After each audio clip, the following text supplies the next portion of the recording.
Hola, colegas. Bueno, hoy vamos a meternos en un tema que, seamos sinceros, más de una vez nos ha dejado pensando en la consulta: los trastornos disociativos. La idea es tener una guía súper práctica para saber qué hacer cuando nos llega un paciente con esos síntomas que nos descuadran, como lagunas de memoria que no se explican o esa sensación de que nada se siente real.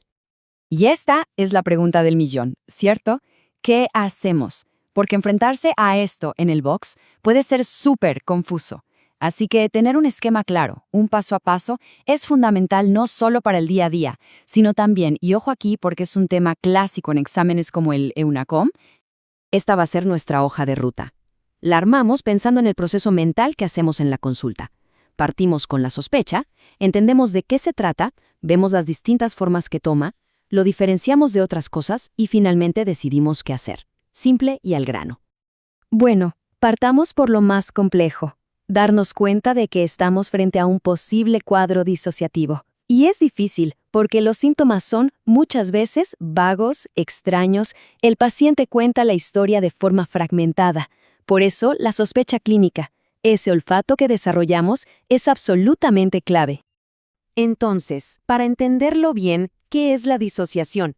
Pensemos que es como un disyuntor que tiene la mente. Cuando la carga de una experiencia, casi siempre un trauma muy fuerte, es demasiado para el sistema, ¡pum!, salta el automático. Se desconectan funciones que normalmente trabajan juntas, como la memoria y la identidad. Es un mecanismo de defensa, pero llevado al extremo. Y esto es súper interesante, porque todos disociamos un poco. ¿Quién no ha manejado un tramo en piloto automático y de repente se da cuenta que ya llegó? Eso es normal. La línea se cruza, y es aquí donde está lo clínico. Cuando esta desconexión es una respuesta a un trauma, se vuelve persistente y le genera al paciente un tremendo malestar y problemas para funcionar en su vida. Bueno, y este mecanismo de defensa, esta desconexión, ¿cómo la vemos en la consulta? El DSM-5 nos organiza el panorama en 3 grandes cuadros, que en el fondo son distintas maneras en que este disyuntor mental se manifiesta. Aquí están los 3 grandes que tenemos que tener en el radar. Uno tiene que ver con la memoria, otro con la percepción de uno mismo y del mundo, y el último, el más complejo, con la identidad. Revisemos cada uno. A ver, cuando hablamos de amnesia disociativa, no estamos hablando de olvidarse dónde uno dejó las llaves. Esto es otra cosa. Son verdaderos hoyos negros en la biografía del paciente. Lagunas de memoria importantes, casi siempre relacionadas con un evento traumático, que no se explican por un TEC o por el copete, por ejemplo. El paciente te puede decir: de esa época de mi vida, no me acuerdo de nada.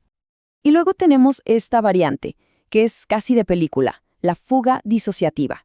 Es cuando un paciente no solo olvida parte de su vida, sino que olvida quién es, y de repente aparece en otra ciudad, a veces con otro nombre, sin tener idea de cómo llegó ahí ni de su vida anterior. Es un cuadro dramático y muy llamativo.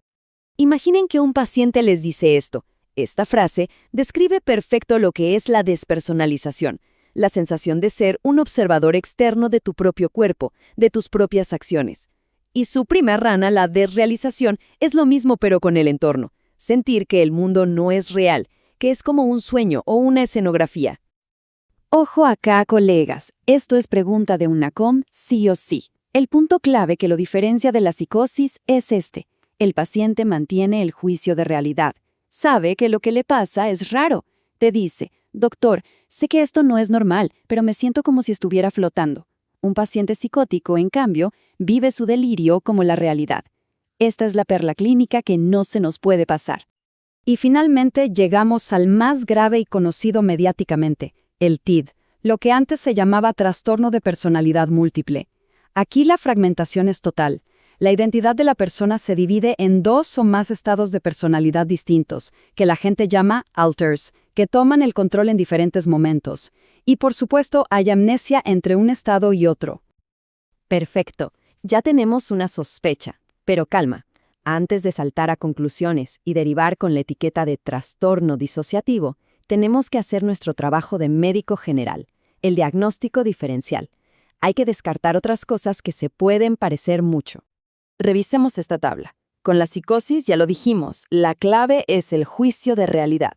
Con el TEPT, aquí se pone más difícil porque se parecen mucho, Pero el sello del TEPT es la reexperimentación, el flashback, la pesadilla.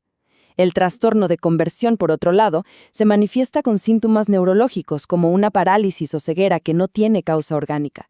Y lo más importante de todo, siempre, siempre, siempre, descartar causas orgánicas. Un buen examen físico, un buen examen neurológico y laboratorios básicos son obligatorios.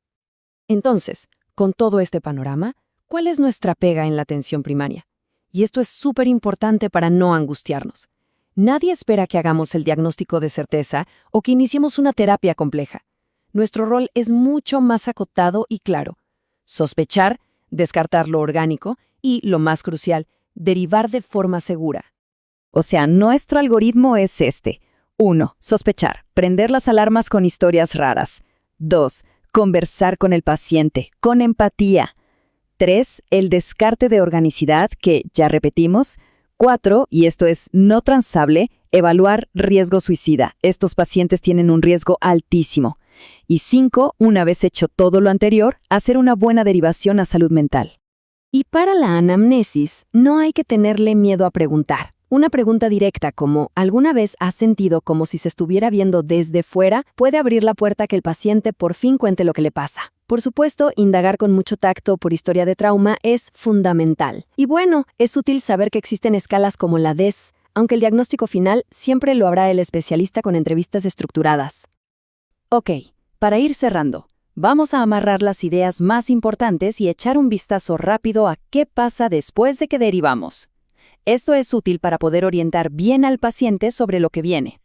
El mensaje para llevarse a casa es este, y es categórico. Si sospechamos un trastorno disociativo, la conducta es derivar a salud mental. No hay dos lecturas. Y si detectamos cualquier riesgo, ya sea para el paciente o para otros, esa derivación tiene que ser urgente. Y es bueno que nosotros sepamos esto. El tratamiento de fondo no son los fármacos.